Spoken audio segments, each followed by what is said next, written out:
সম্প্রতি ভারত পাকিস্তান সীমান্ত উত্তেজনার প্রেক্ষিতে ডোনাল্ড ট্রাম্প এবং জাতিসংঘের মহাসচিব ভারতের সামরিক হামলা নিয়ে নিজেদের মতামত প্রকাশ করেছেন।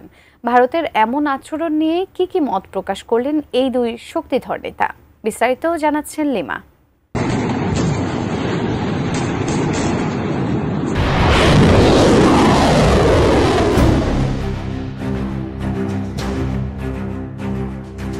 সাত মে মধ্যরাতে ভারতের সেনাবাহিনী পাকিস্তান শাসিত কাশ্মীর সীমান্তে বিমান ও গোলা হামলা চালিয়েছে বলে দাবি করেছে পাকিস্তান। এতে বেসামরিক হতাহতের খবর পাওয়া গেছে, কিন্তু ভারত দাবি করেছে তারা সন্ত্রাস বিরোধী অপারেশন চালিয়েছে।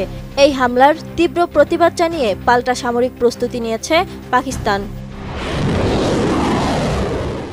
এদিকে পাকিস্তানের বিভিন্ন স্থানে ভারতের ক্ষেপণাস্ত্র হামলাকে লজ্জাজনক বলেছেন যুক্তরাষ্ট্রের প্রেসিডেন্ট ডোনাল্ড ট্রাম্প। দুই দেশের মধ্যে চলমান সংকট প্রসঙ্গে সাংবাদিকদের এক প্রশ্নের জবাবে তিনি কথা বলেন। অন্যদিকে এ হামলার ঘটনায় গভীর উদ্বেগ প্রকাশ করেছেন জাতিসংঘের মহাসচিব অ্যান্তনিও গুতেরেসও।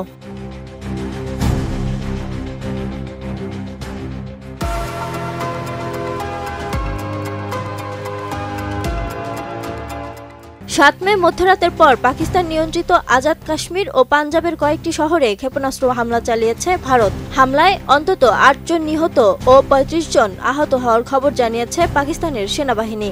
এ বিষয়ে সাংবাদিকদের প্রশ্নের জবাবে ডোনাল্ড ট্রাম্প বলেন, এটা লজ্জার। ওভাল অফিসের দরজা দিয়ে হেঁটে যাওয়ার সময় তারা এ খবর শুনেছেন। তিনি আরও বলেন, আমার মনে হয় অতীতের ইতিহাসের ভিত্তিতে মানুষ বুঝতে পেরেছিল যে কিছু একটা ঘটতে যাচ্ছে, আর ভারত পাকিস্তান দীর্ঘদিন ধরেই লড়াই করছে। খুব শীঘ্রই চলমান সংকটের অবসান ঘটবে বলে আশা প্রকাশ করেছেন মার্কিন প্রেসিডেন্ট।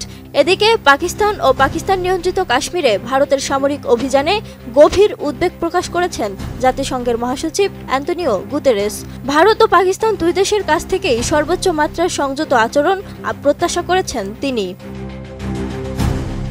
পাকিস্তানে ভারতের ক্ষেপণাস্ত্র হামলার পর জাতিসংঘ মহাসচিবের মুখপাত্র স্টিফেন ডুজারিক এক বিবৃতিতে এ তথ্য জানিয়েছেন। বিবৃতিতে বলা হয়েছে, নিয়ন্ত্রণ রেখা ও আন্তর্জাতিক সীমান্ত জুড়ে ভারতের সামরিক অভিযানে মহাসচিব গভীরভাবে উদ্বিগ্ন। তিনি উভয় দেশকে সর্বোচ্চ সামরিক সংযম দেখানোর আহ্বান জানিয়েছেন। ভারত ও পাকিস্তানের মধ্যে সামরিক সংঘাত বিশ্ব নিতে পারবে না বলেও উল্লেখ করা হয়েছে এই বিবৃতিতে। 7 মে মধ্যরাতে পাকিস্তানের কোটলি, ভাওয়ালপুর, মুরিদকে বাগ ও মুজফ্ফরাবাদে ক্ষেপণাস্ত্র হামলা চালিয়েছে ভারত। পাকিস্তান সেনাবাহিনী এরই মধ্যে এর বদলা নিতে শুরু করেছে বলে দেশটির আন্তঃবাহিনী জনসংযোগ পরিদপ্তরের ISPR মহাপরিচালক লেফটেন্যান্ট জেনারেল আহমেদ শরীফ চৌধুরী জানিয়েছেন। গত 22 এপ্রিল ভারত নিয়ন্ত্রিত কাশ্মীরের পেহেলগামে পর্যটকদের ওপর বন্দুকধারীদের হামলায় 36 জনের প্রাণহানির পর থেকে পারমাণবিক ক্ষমতাধর দুই দেশের মধ্যে চলমান উত্তেজনার মধ্যে এই হামলা চালালো ভারত। নয়াদিল্লি এই হামলার নাম দিয়েছে অপারেশন সিঁদুর।